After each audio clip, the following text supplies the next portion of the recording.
Hey guys! Today I will teach you how to set up localization. First, install the plugin from the link in the description. Once that's done, add the Localization Manager as a global scene. This will make the translation work in every scene. Open the Localization Manager. This is the menu that we will be working with. Add a new language by adding the language code and the text that you have in your project. This is the main language.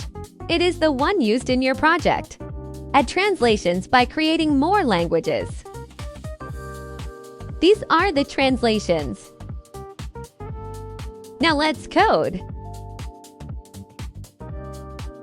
This automatically translates the scene based on the device's language.